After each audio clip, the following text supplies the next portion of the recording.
Okay, my bad. Hey, gravitation. Cannabis got to be from up north forest from Jamaica. No confirmation, then it's no participation.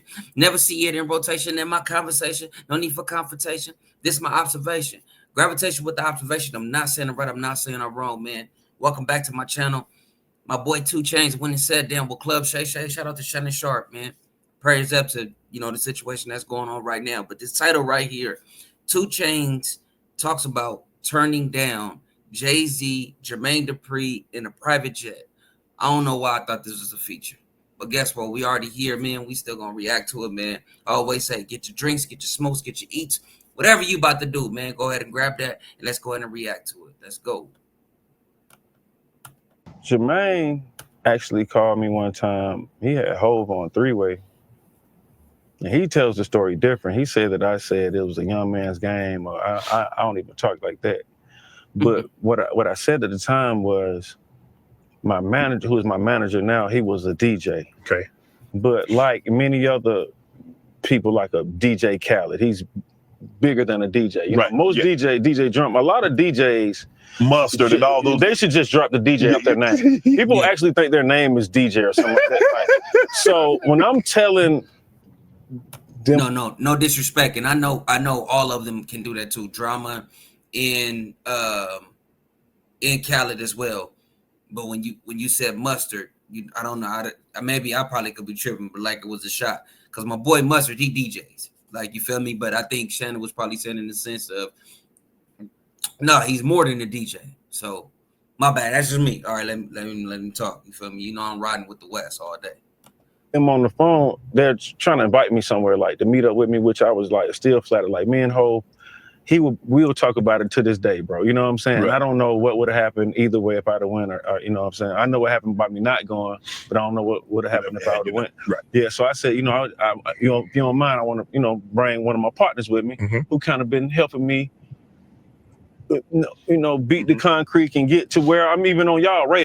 Real quick, when we get back into this, my bad, but I'm just like, dude, this nigga got a whole desktop? You feel me? When they turn back on, do we got like a whole desktop? Like, well, I feel like I want to put a CD, like that's a CD player, like the CD-ROM, like that's exactly what it looked. It looked like it say DISC. You feel me? The little disc, you feel me? The symbol back then on the little desk, that's what it looked like. That is where the orange. You know what I'm saying? Right. Like, you know what I mean? Because I'm recognizing that when they come, what happened in this tech. Look, am I tripping? I'm off the dope. I'm off the dope. Y'all see what I see? I swear I feel like I want to hit the eject. Beep. Is that where you play the music?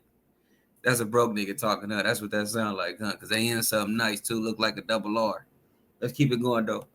And Charlie, my management at the time, they came to me and they offered their assistance on. The first thing they told me was, "We think you're a superstar," and I thought the same thing. So we already we in agreement. We in agreement. Well, okay, cool. Okay, cool. And then they told me like what they did for another group. Like, we did this, we made this kind of money for these type of folks. You know what I'm saying? I'm like, oh man, you can do that with that type of stuff. I'm gonna see what you can do with mine. You know, and that might have been 2010. Or something. Okay. I get the call around maybe, I don't know, 2011 from JD, and I just was saying, do you mind if I bring, my partner with me? No, you don't need nobody with you. I don't want to bring my partner. Who? I'm thinking Tech might, I'm thinking JD might know. So I'm like, DJ Technique. They go, oh man, but you don't need to bring your DJ with you. You ain't got no, it's kind of like a little joke a little bit, but you ain't got no show or nothing. I'm like, nah, like, home be helping me. And, it was a situation where I don't even know if it was calling my bluff or whatever, and I think they were sending me a jet. I didn't get on the jet because they wouldn't let me bring, you know what I'm saying, my dog who's helping me. Because Chris Brown told the same story that somebody wanted to sign him, and he was like 14, 15. He said, okay, cool, hey, just tell my mama what you telling me. Like, nah, I don't need to talk to your mom. Yeah. And he said, I didn't sign with him because, like, bro, you talking to a kid, and if everything's on the up and up, you can't tell my mom? Yeah. So if everything is cool, you mean to tell me I can't bring my partner, somebody that I trust, that I've been around? Yeah. And I'm, looking back, they don't know that he was probably that to me, you know what I'm saying? And probably looking like, boy, you know, this a blessing and an opportunity, you know what I'm saying? And I got this book coming out, Shannon. Be out like another year. It's getting edited right now, right? The name of the book is The Voice Inside Your Head is God, right? Wow. And I talk about this in the book.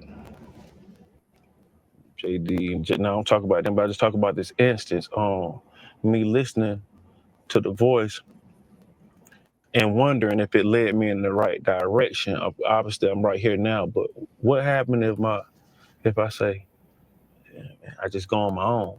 And 100. And I think that voice is just like kind of trusting your gut in the sense, like, bro, we all have that, bro. I'm not gonna lie, I have that. We all have that. And the cold part, I remember somebody breaking us. Was it KRS-One or was it Bun B? It was somebody that was in a class, and he was like, bro, you ever, like, who voices that in your head? And you know, most people be like, ain't it me? Like, you feel like everybody was, he had the whole classroom messed up. I forgot. I want to find that interview. I want to react to that. But yeah, it's that voice in your head, because it's a gambling. The voice in the head, you feel me? It's really a gamble. I'm gonna be real. It's really a gamble. Now, some stuff you just know automatically, like, bro, you're not even supposed to be nowhere near that, or let me move around and get away from that.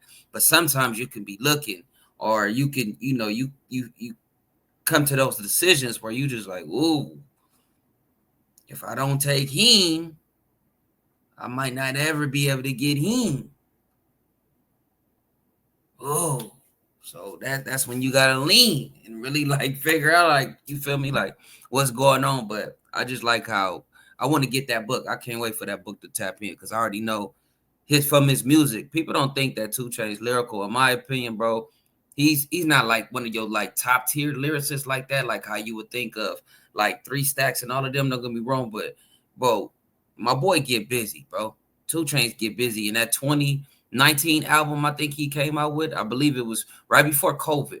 Whatever album was, I think it had Monica on there. You know what I'm saying? He was getting busy. Sorry I didn't know the names. You know, we consume music like that. But anyways, let's get back to it though. Chainz get busy, bro. Titty Boy, aka. And you know, I don't know what would have happened, Correct. but this is one instant where I listened to my voice, and they said I couldn't bring my dog, and I didn't go. But I always wonder what would have happened if you would have won. You know, listening to this voice has got me to this point now. Yes. So I don't even know why I'm questioning it, but I do wonder sometimes. Had they said you could bring him, would you have gotten on that flight? Absolutely. I didn't say I wanted to get on the flight. I definitely wanted to get on the flight, but I always wanted to be loyal to a partner that's been there from kind of like that. That's all it was. Yeah. How did you get Wayne to hop on a song with you though? Man, Wayne, he's just cool, man. Him were friends. Like I said, we were friends first. It was a music base, and then I remember being, if it wasn't a Maybach, it was a Phantom, and I told him I rapped and played, you know, some of the music, and we just bonded quickly. We've been, you know, he's one of my best men at my wedding. So, you know, anytime it was just been an anytime thing. Bro, if y'all ever heard, no lie, bro, the first time I heard when he said, "Hi, you and Wayne get on the song," the first time I heard Chainz was, December, Lil Louisiana mixtape, right? Where I knew, like, okay, that Titty Boy, like, excuse me, it made sense. Excuse me, it had made sense to me when he did the name switch. But anyways, when Lil Wayne did that, I screw up with Ludacris when he dropped this album in 2006, and Wayne remixed it. You know how Wayne go crazy on the mixtapes. He had Chainz come on the second verse, but he was going by Titty Boy. But also he was saying Duffel Bag Boy, right? And I think I even put this in the comments because I seen this on something else. But it's crazy that was the first time I actually heard them work together. And that was in 06.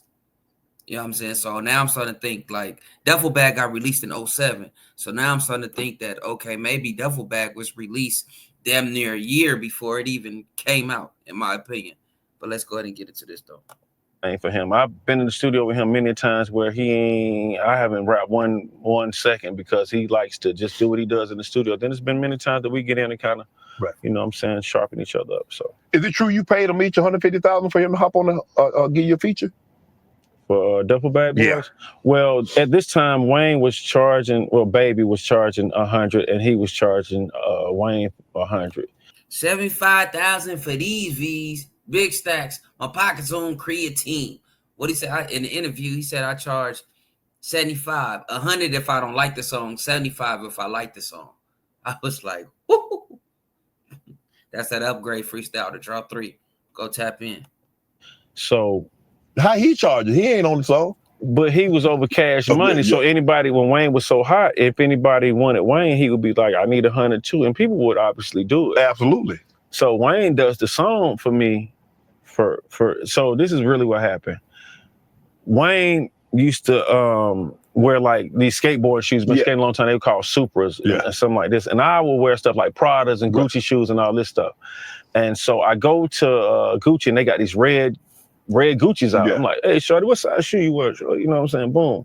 You know, he represents the red team and all that. So I get these red Gucci's and I take them to him at the studio. He don't know I'm about to take it to him. But I also got like a beat CD. Right. And I'm not doing this for the other thing. Right. But I just take it to him and he like, damn, you know what I'm saying? You know, New Orleans, if you know New Orleans people, they say bitch a lot. You know what I'm saying? Like, damn, bitch.